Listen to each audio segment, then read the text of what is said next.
Hello student, I am Neha Gupta. फिर से एक बार आपके पास हमारा इंग्लिश का second chapter chilling at the North Pole का बचा हुआ चैप्टर आज हम एक्सप्लेन करेंगे। हमने इस चैप्टर के प्रीवियस वीडियो में देखा था कि हमारे जो ऑथर हैं वो आर्टिक रीजन जाना चाहते हैं, वहाँ पे वो अपनी जर्नी स्टार्ट करते हैं, है ना। तो अब हम आगे पढ़ते हैं। We encountered tons of flat floating ice which is distinct form of iceberg।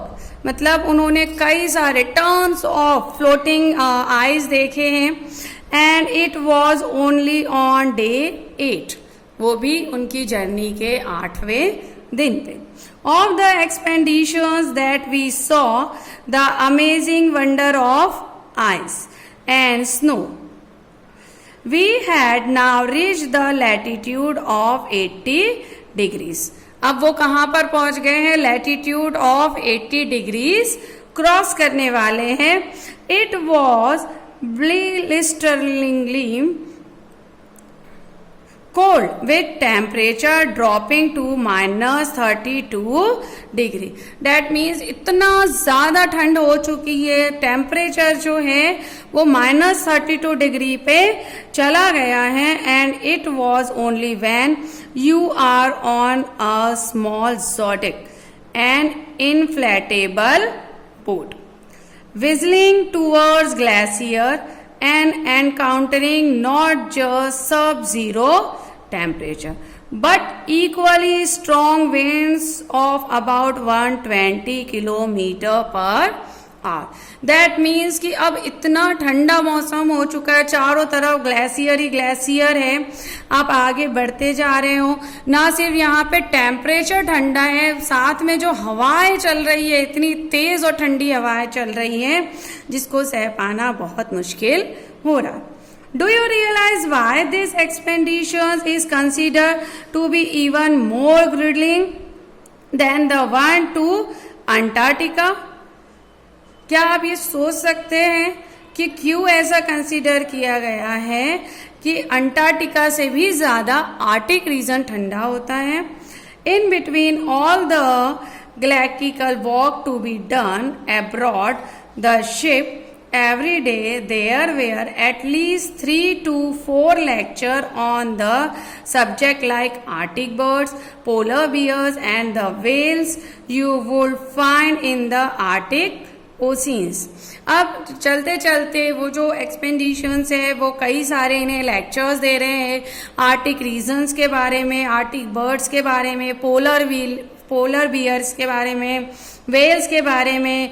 वहां पे उन्होंने we saw the blue whale consider to be the biggest animal on the planet. उन्होंने क्या देखा? वहां पे ब्लू व्हेल देखी है जिसे कंसीडर किया गया है प्लैनेट के सबसे बड़े एनिमल के तौर पर। And humpback whales beside the beluga. We also saw सक्कुस, the most intelligent of all birds known, take flight, and the northern gannet। More magical wildlife lay ahead। बहुत सारी खूबसूरत वाइल्ड लाइफ जो है उनके आगे आ रही थी, रास्ते में उन्हें दिखाई दे रही थी। On these expeditions there is no sleep for 2 reasons। इस जो जर्नी थी, इस जर्नी पे, इस ट्रिप पे उन्हें सोने के लिए नहीं कहा गया था। उसके 2 रीजन थे। For one, there is no nightfall, वहां पर रात नहीं होती थी। Further, sightings could happen any time. मतलब नज़ारे इतने सुंदर सुंदर निकल रहे थे, साइट्स इतने खूबसूरत थे कि आप एक भी साइट्स मिस कर लो और आपको उस चीज का दुख हो, इसलिए आप सो नहीं पा रहे थे। And you will get about 10 minutes to wear at least 5 layer of clothing. That means आपको सिर्फ 10 मिनट मिलते हैं कि आप 5 लेयर्स के क्लॉथ पहन सको। एंड योर बूट्स, और आपके boots. And jump on to zodiacs to see the wildlife that had been spotted. आप जंप करके नीचे वाइल्ड लाइफ पानी में देखने जा सको और वहां की खूबसूरत वाइल्ड लाइफ को आप कैप्चर कर सको. It was one such morning at 2 a.m. that some of us visited to a glacier to spot a polar bear. एक मॉर्निंग की लगभग 2 बजे की बात है, सुबह 2 बजे की बात है कि उन्हीं के ग्रुप में से किसी ने एक ग्लेशियर पे एक पोलर बियर को स्पॉट किया, तो उसने सभी को वो पोलर बियर दिखाया. When you come that close to an animal in its natural habitat, the experience is truly magical. ऐसे एनिमल्स को उन्हीं के हैबिटेट, उन्हीं के घरों में देखना, उन्हीं की जगहों पे देखना इतना खूबसूरत लगता है कि हम सोच भी नहीं सकते. वो ट्रूली मैजिकल है. We were in the middle of the oceans, freezing to death. हम मिडल ऑफ द ओशियन है और ऐसे फ्रीज हो रहे हैं कि बस अब जान ही निकल जाए. When we watched a polar bear sit for hours on end and trudge away eventually. उन्होंने एक पोलर बियर को देखा जो कुछ समय के लिए तो वहां बैठा रहा और फिर वहां से चला गया. We also saw a bearded seal lazing on another piece of flat ice. इसके बाद एक आइस के पीस पे हमने किसे देखा है? सील को भी लेटे हुए देखा है.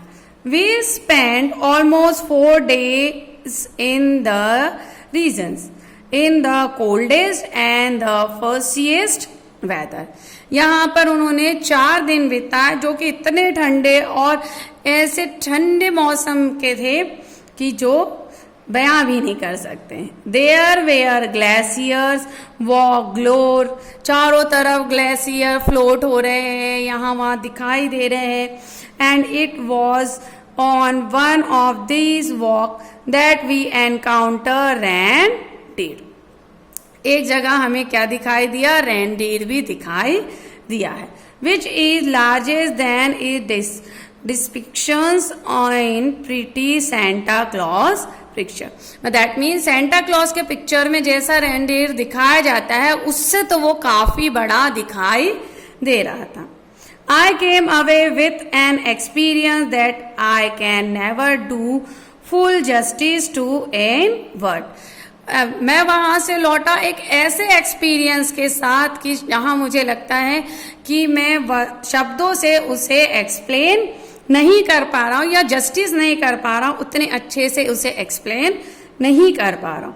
इन the lives we lead we often forget about the charm and ruthlessness of unspoiled nature.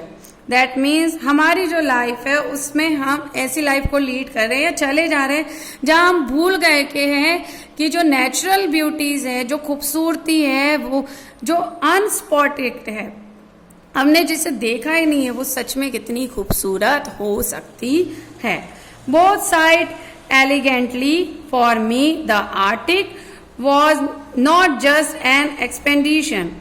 It was the beginning of another life, one in which you move away from the usual and seek what is often ignored. एक नई life की शुरुआत थी जहां से जो चीजें मतलब कभी सोची नहीं थी, देखी नहीं थी, उसको देखने का, उसे समझने का जो अनुभव था वो बहुत ही खूबसूरत था. So this is Sohail said. ये एक्सट्रैक्ट लिया गया है Delhi times of India Sunday 28 जुलाई 2013 से. I hope you all understand this chapters. आपको इसकी एक्सरसाइज फाइंड आउट करनी है और हम इसके क्वेश्चन आंसर आपको नेक्स्ट वीडियो में सेंड करेंगे. Thank you.